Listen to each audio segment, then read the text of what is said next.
Okay, here we are on the program page. I press this button on the bottom to get to the program page. First thing I want to do is load a G-code. If I had a G-code already loaded, I would want to close it first. Then I could load a G-code. And since I don't see the file I'm looking for, this is giving me the option of text, but you can see that we can use text files, NCC, NC, tape files, which text files, whatever you want. I'm just going to list it as all files. I wrote this one in Bobcat, open, and it generated a toolpath for me. It's just a couple inch square pocket that I'm pocketing out with a half inch tool, taking 4 steps. So we'll just start over here on the left hand side. Cycle start, this would start running our program. Pause, this will pause our program while we're running it. Rewind, if I was inside the G-code folder over here and I wanted to rewind it, that's how I would do that. Set next line. This is used when I want to start from a particular area. I can say here, set next line, and then run from here. What that does is that goes back, makes the control read all the program up to this point, and then you start running from that point. You'll click run from here and or start, then run from here.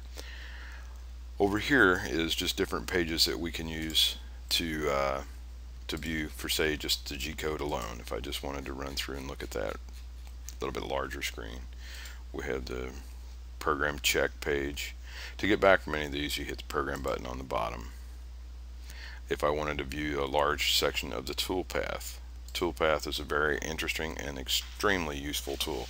This will show you all of the possibilities of errors that you may have made, or it'll show you how good it's going to run.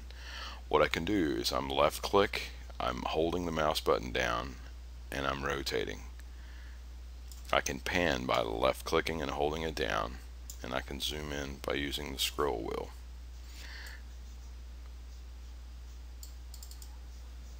To get back, if I've turned it, twisted, I'm confused, I don't know what I've done, anywhere inside the graphics window, I'll double left click and it'll take me back to a standard isometrical view.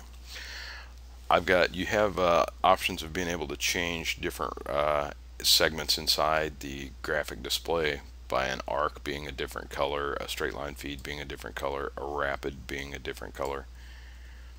Here I've got rapids as red, arcs is a different color than straight lines or G1s. So that is the toolpath display. I'll click the program button again.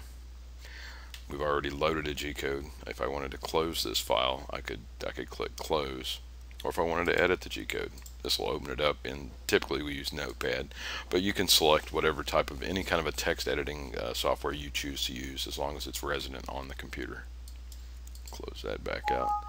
Now notice every time we go in and if we make a change, it completely reads the program. You saw that brief file save. When I close it, it's going to go through. See, the program is no longer in the check window. It's going to go through and reread this so that it'll generate an accurate toolpath, as you saw there. Now this is just a wireframe. It is nothing but the toolpath. It does not display graphics for a cutter.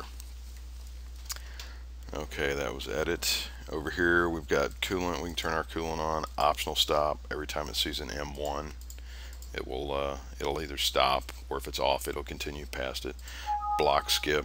Again, it went back to go see if we'd changed anything that we wanted, anything that had been block skipped. And this is the jog button that I'd mentioned in the position video. If this was not on, I could not manually jog the machine. I could hit cycle start and it would run, but it will not manually allow me to jog. We've got the spindle speed override. This would be up, this would be down. So if you want to override whatever your program is in percentages, per se, if you had 1,000 RPM programmed, you start knocking it down in 10% increments, it's going to adjust accordingly. Same with the feed rate. We can go over, or we can come under, or we can highlight it, say 50%, press enter. Now I'm at 50% of my feed rate. To go back quick, I can hit feed rate override, right? Just left click in the right where it says feed rate override, and it'll take me back to 100%. I also have a slider over here that I can just slide down incrementally. At the same time, the feed rate override is linked to the rapid traverse. So if you have the feed rate down, you are also slowing the rapid of the machine down. Down here we have the speed. It'll display tool. Right now I don't have a tool selected. I haven't run the program yet, but it would display tool 1. This is our tool length, diameter, current resident feed rate, and which work coordinate we're using. Here we have the absolute. These are all configurable if you choose. I've got absolute G54 selected here, just showing now if I change that to G55, it would say that as well. This is the distance to go to complete the current block that it is on. If we went from y minus 0.75 to x.75, it's going to pop up and say that we have however much to travel. Good examples were y minus 0.250. We're going to go to y minus 0.75, so there would be 500 thousandths to travel between lines 18 and 20. So it would display in the y-axis how much it has to move. This is very handy in using when you're watching your program run. Here in the toolpath, the display, you can see the little crosshairs with a little circle.